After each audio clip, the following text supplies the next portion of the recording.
Olá!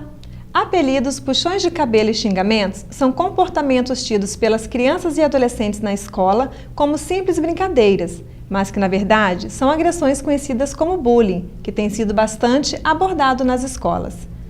Você tem participado das atividades escolares do seu filho? As mudanças entre as crianças são constantes. Você tem observado essas mudanças e conversado a respeito do seu dia a dia?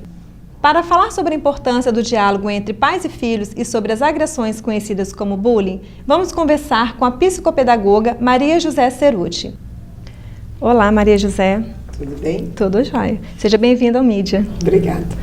Maria José, o que é o bullying? Ele é um comportamento que ele provoca uma ação violenta.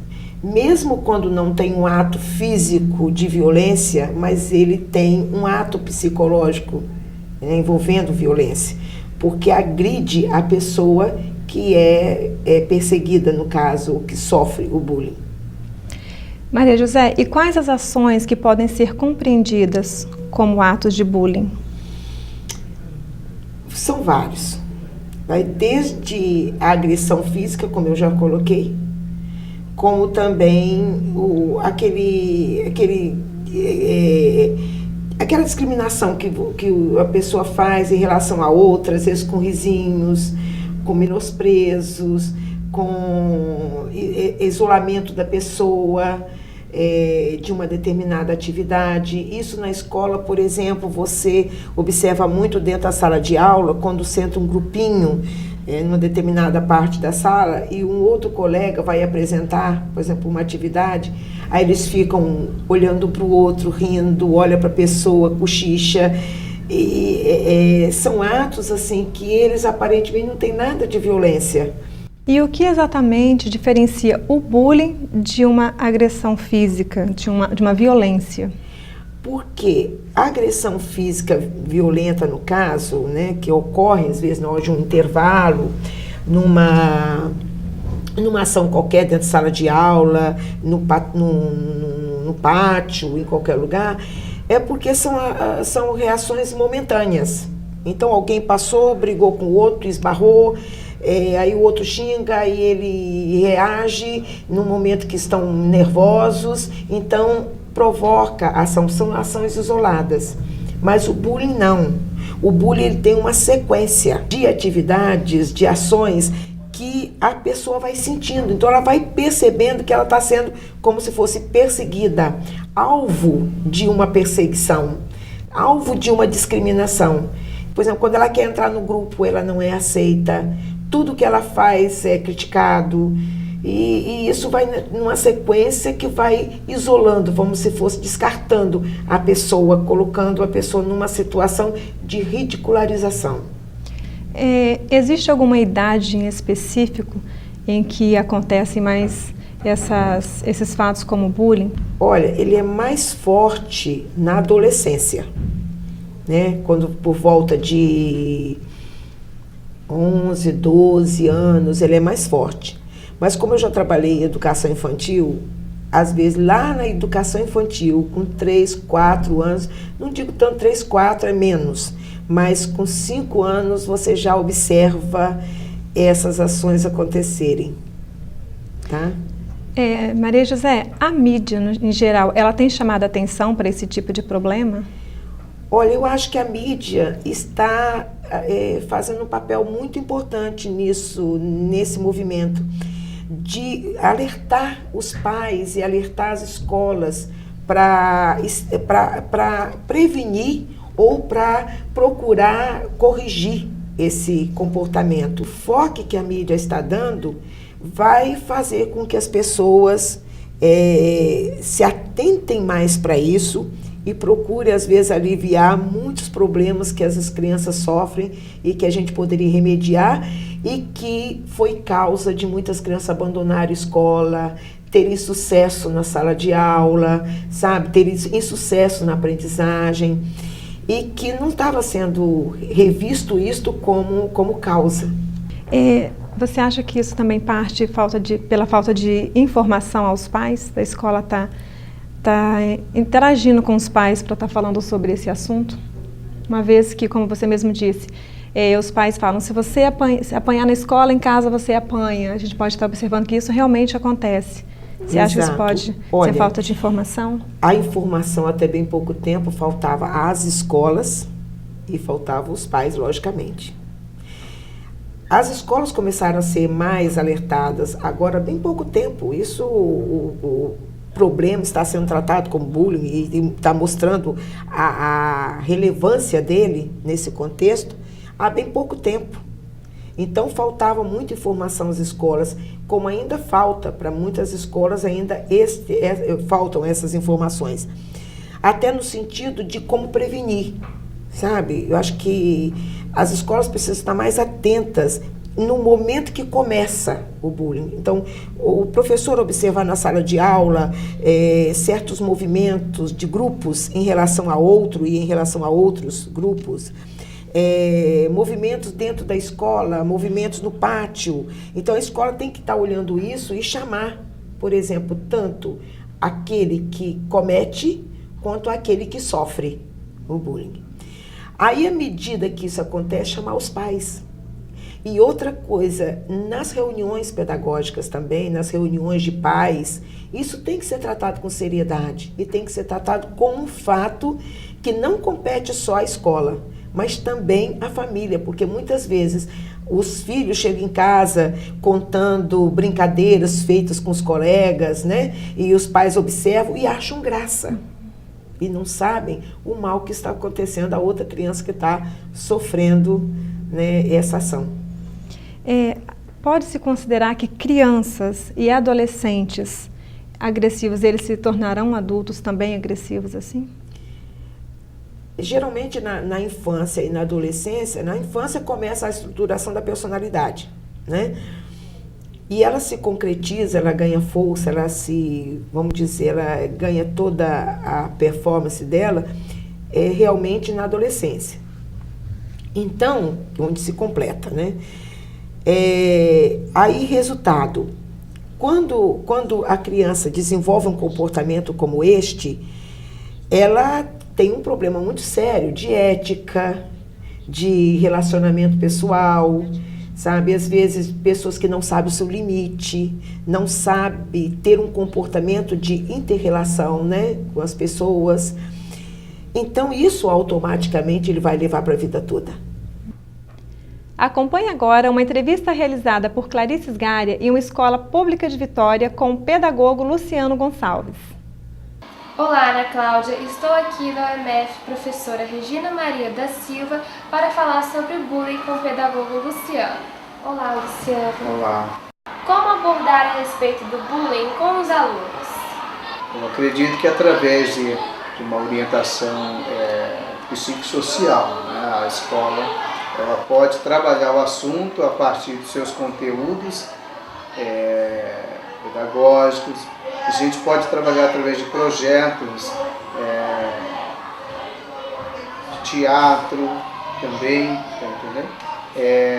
Outras formas de lidar com a situação, no sentido da conscientização, não do confronto direto, né?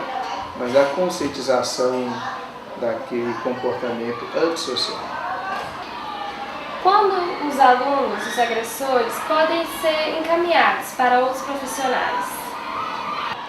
Ele deve ser encaminhado quando a gente percebe que, no primeiro momento, como escola, a gente não conseguiu trabalhar a questão, né, deixa um ou mais aluno, a gente tem que fazer um encaminhamento. E nós, como rede pública municipal, nós temos instituições que nos atendem. Com isso, nós vamos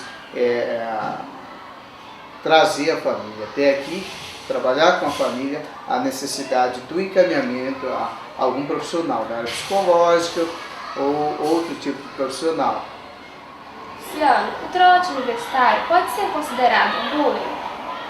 De uma certa maneira, sim. Né? E junto com o trote fica embutido essa ideia do bullying. Né? Porque ele tem todas as características do bullying, se a gente observar.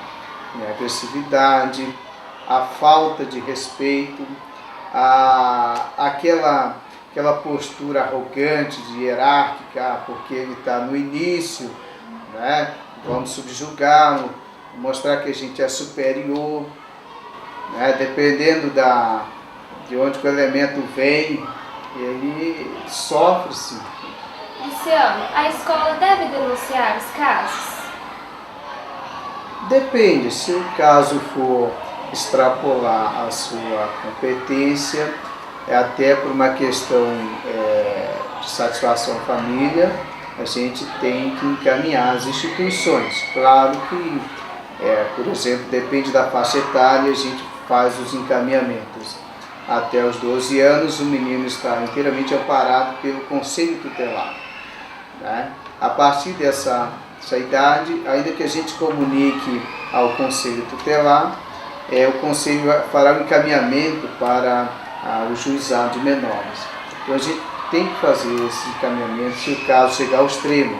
Extremo que eu digo, agressão, né, que justifica até um BO, né, um boletim policial, alguma coisa assim.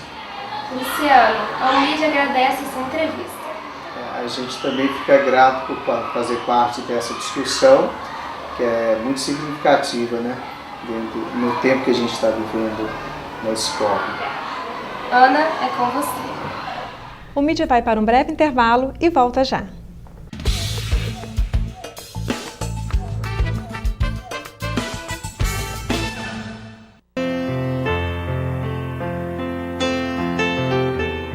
Bacântico. Na velha congosta, encostada na montanha, seres microscópicos se agitam.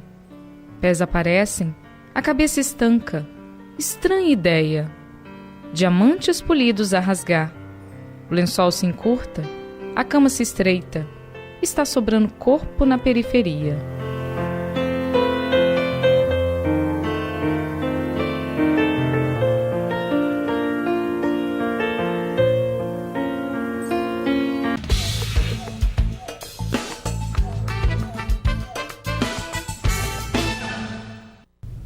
Voltamos com o mídia falando sobre o bullying nas escolas. Confira agora uma entrevista com o professor Abel Santana, realizada por Gabriela Souza em uma escola particular. Olá, Ana Cláudia, eu estou aqui com o professor Abel Santana para falar a respeito do bullying nas escolas privadas. Professor, quais são as motivações que levam os alunos a praticar os atos de bullying? Bom, hoje nós temos visto muito bullying sendo comentado na fase da adolescência. É na adolescência que os iguais precisam se juntar. Então o adolescente ele precisa de ter o seu semelhante próximo, até mesmo para ele construir sua identidade e trabalhar uma série de outros aspectos nessa fase da vida dele. Aqueles que não conseguem se adequar bem a esses grupos passam por preconceito. Então é muito comum, nós já vivenciamos isso quando nós éramos estudantes de ensino médio e ensino fundamental, nós tínhamos a necessidade do grupo. O grupo nos fortalecia, a adolescente precisa disso. O aluno que sofre o bullying geralmente não se encaixa em nenhum grupo. É aquele menino que fica sozinho no recreio, é aquele menino que não tem amigos. Quando vai fazer um trabalho em grupo, e isso é complicadíssimo na sala de aula, quando o professor diz assim, o professor às vezes nem tem noção do malefício que ele pode causar quando ele diz isso. Gente, formem os grupos para nós fazermos determinado trabalho. Então, às vezes é melhor você trabalhar a possibilidade de uma mudança de frase. Gente, olha só, o trabalho pode ser feito em dupla ou individualmente, cada um escolhe o que é melhor para si, porque aí você dá a liberdade desse aluno de não ser isolado, e sim, ele tem inclusive a possibilidade de naquela condição, se ele é competente para fazer o trabalho sozinho, ele faz sozinho. Os professores, eles podem ser alvos de bullying? Com certeza. Professores hoje sofrem com isso. Aliás, a profissão professor hoje ela está muito há uma desvalorização total em relação ao profissional. Hoje em dia o que a gente percebe é que existem muitos profissionais da área de educação muito bem preparados, todavia existe por parte das instituições um desgaste da imagem do profissional. Porque o adolescente é muito cruel. Ele é muito cruel em todos os sentidos. Ele é cruel com ele mesmo, ele é cruel com os próprios colegas de sala e ele é cruel com o professor também. E assim, em outros casos, se o professor apresenta uma obesidade exacerbada, é alvo de chacota. Se apresenta um quadro como, por exemplo, ser homossexual e aquilo fica muito visível, é comum que alguns alunos coloquem isso como algo a ser observado em relação ao conteúdo que o professor está ali para ministrar em sala de aula. Cor é um problema. Então, se é um profissional de cor, e se você parar para observar, muitas pessoas vão me dizer que não, mas se você parar para observar, por exemplo, hoje na escola particular, poucos negros dão aula. Ao passo que nas escolas públicas esse número aumenta, tendo em vista que você entra por concurso e não por aparência também. Professor, qual é o perfil e como identificar os alunos agressores? Geralmente são aqueles alunos ditos mais descolados em sala de aula, aqueles que apresentam um quadro geralmente de indisciplina. Esses são geralmente aqueles que na geração 12, 13, 14 anos são vistos como os safos da sala de aula, aqueles meninos descolados que conseguem, diante de um quadro de crise, um conflito com o professor, são respondões inclusive, têm uma personalidade mais forte, se tornam heróis nessa faixa etária. Aqueles mais tímidos, aqueles mais introspectivos, esses são levados por esses alunos, digamos, mais soltos. E esses são os alunos que, de uma certa forma, lançam tendências. E aí passam a implicar com o cabelo de um, com a cor da pele do outro, com o perfil do outro, se é, na concepção dele, feio ou bonito. E aí começam a rotular, e aí os rótulos começam a existir. O bullying é mais praticado por meninos ou meninas? Olha, num primeiro momento eu achava que era por meninos, mas as mulheres também são muito cruéis com as suas colegas de sala. As meninas, elas fazem uma guerra de bastidor. Quando elas pegam uma menina, então, exemplo, uma menina de 14 anos que muda de escola e ela sai de uma escola e vai para outra, existe um grupo das que já são amigas há anos. As que são amigas há anos, quando vem alguém novo entrando, muitas das vezes elas excluem essa menina. Não se tornam amigas dela, ou às vezes com ironia. Então as meninas, elas têm um outro tipo de abordagem, isolam aquela menina de um grupo. Então o menino, muitas das vezes, ele brinca e sai até nos tapas com o outro. Daqui a 10 minutos eles continuam se falando, continuam resolvendo as vidas deles. A menina não, é uma fofoquinha ali, é uma conversa de bastidor que acontece ali por trás, e aí elas vão pelas beiradas. E aí muitas das vezes elas passam como são as boazinhas da sala de aula, as que tiram boas notas, as que são as puritanas do contexto, mas por debaixo, quer dizer, quando saem daquele palco e vão para a coxia, ali você vê um fator complicador, que são meninas perversas. Professora Abel, muito obrigada pela sua participação no programa Mídia. Ok, obrigado a vocês. É com você, Ana Cláudia. Agora continuamos a conversa com a psicopedagoga Maria José Cerutti. Maria José, como abordar os supostos envolvidos nos casos de bullying? Olha, no momento que você detecta, né, que você percebe que um movimento está acontecendo na escola, primeiramente acho que é importante você conversar com o grupo que está, geralmente porque sempre acontece quase em grupo, por isso que eu estou falando sobre o grupo, chamar o grupo e conversar com eles. Por que eles estão fazendo isto, o que está acontecendo, né, que tem observado, né, eles estão sendo observados já há algum tempo que está acontecendo, e por que está acontecendo isto, o que eles têm a ver, o que eles não gostam, por exemplo, do colega. Então são várias perguntas que você pode ir conduzindo numa conversa. E aí você depois retira aquele que você sabe que coordena o grupo, e aí com essa criança sozinho ou esse adolescente sozinho, você vai procurar conversar mais sério e mostrando que sabe que é ele que está realmente impulsionando, liderando o grupo. Isso deve ser o mais rápido possível, sempre quando a gente percebe já o movimento, deve procurar fazer, porque quanto menos força tiver o movimento, menos prejuízo vai causar a quem está sofrendo o bullying. E é possível a pessoa que sofre bullying dar a volta por cima, superar tudo isso que ela passa? Se for mais leve, ele é mais rápido. Por isso que eu estou dizendo, quanto menos tempo a criança sofrer o bullying, mais rápido será a sua recuperação. Agora, existem casos de bullying que ele vai levar para o resto da vida. Então, são medos que ficam nele para o resto da vida. Medo de chegar num ambiente novo, medo de procurar novas amizades, medo de enfrentar a vida. Então, são vários problemas que isso pode acarretar e que vai, consequentemente, trazer problemas para ele na vida. Uma coisa também que eu gostaria de falar, no caso, em relação à escola, porque você estava me perguntando, né, inicialmente, sobre a questão de como a escola poderia agir. Então, chama atenção, repreende. Então, tem todas essas ações que a gente faz. Mas uma ação que às vezes a escola não lembra de fazer é de transformar, por exemplo, o bullying, a questão do bullying, como uma pesquisa na escola. Procurar saber quem foi que já sofreu bullying, fazer uma entrevista na escola, sugerir ações, partindo dos próprios alunos, ações que possam combater o bullying, quer dizer, fazer do bullying um projeto educativo na escola, tanto falando de quem sofre, como de quem pratica o bullying.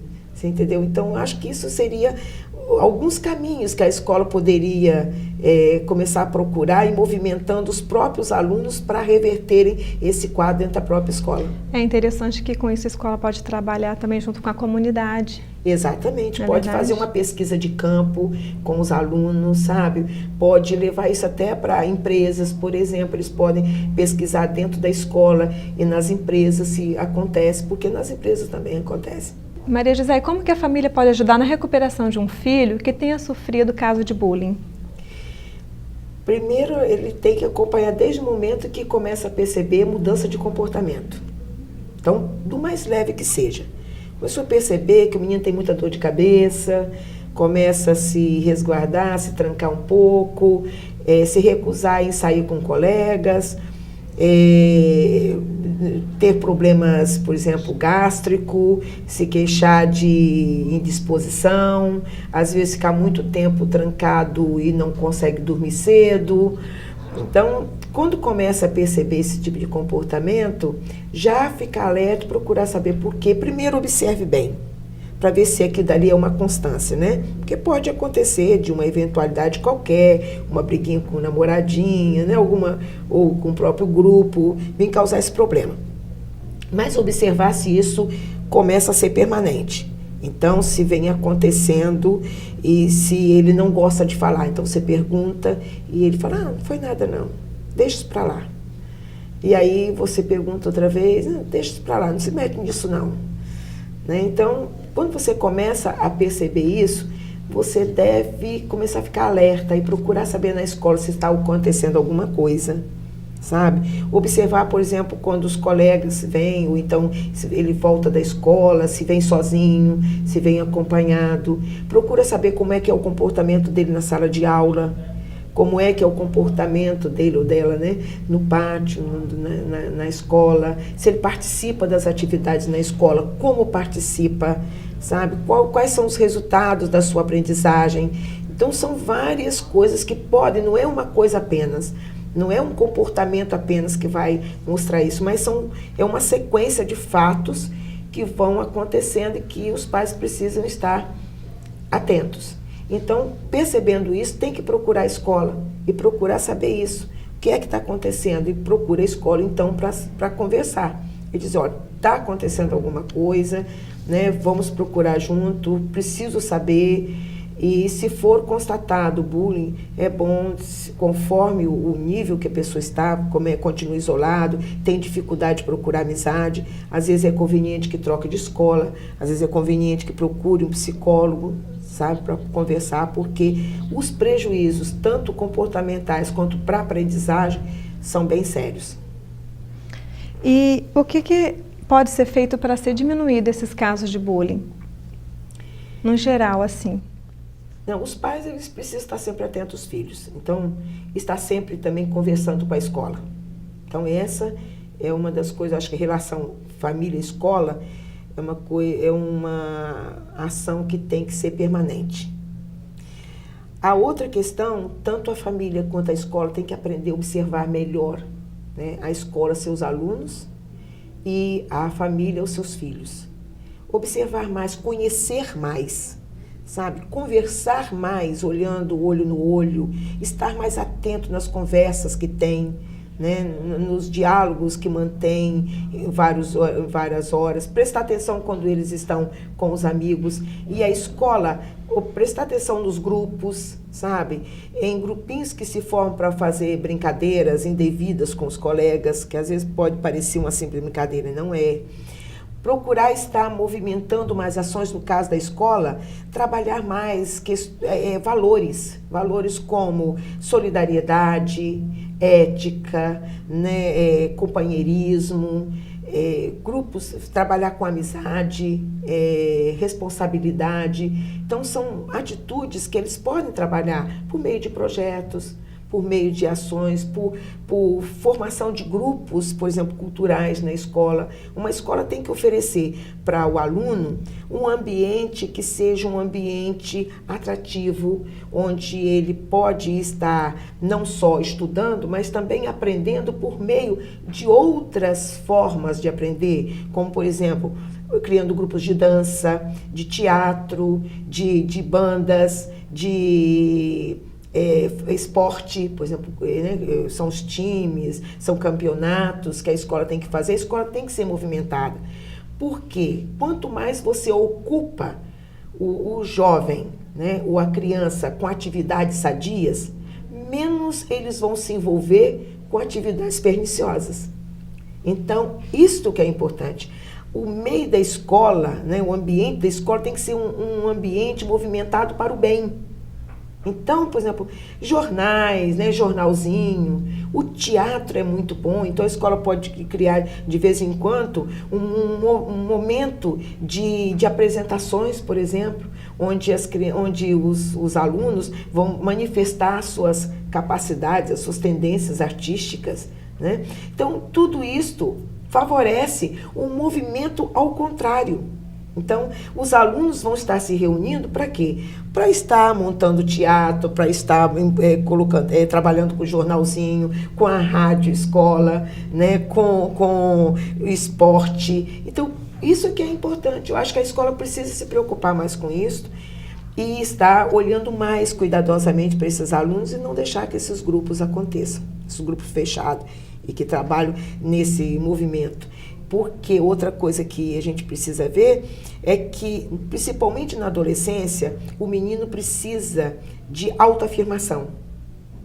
Então, é por isso que quem sofre o bullying tem muita dificuldade de se relacionar depois. Porque ele precisa se autoafirmar, ele precisa adquirir um autoconceito mais elevado, ele precisa desenvolver sua autoestima e ele precisa ganhar autonomia. Então, muitas vezes, para um aluno que não se acha muito importante, por exemplo, no estudo, ele não consegue ter um bom desenvolvimento no estudo, ou não se acha muito bonito, ou se acha muito bonito, ele quer dominar o outro, ele quer arranjar o seu espaço, organizar o seu espaço. E isso ele faz como? Muito mais no grupo. E uma maneira de ganhar o grupo é exercendo lideranças, que às vezes podem ser positivas e às vezes podem ser negativas. Nesse sentido surge o bullying. Maria José, muito obrigada pela sua presença no Mídia. Nada. A nossa equipe agradece. Nada, foi um prazer. Obrigada. Hoje conversamos sobre o bullying nas escolas com a psicopedagoga Maria José Cerutti. Você tem alguma dúvida ou sugestão? Mande um e-mail para a gente, media@aev.edu.br. O programa também está disponível no site www.cnuvitoria.com.br. Tchau e até o próximo programa.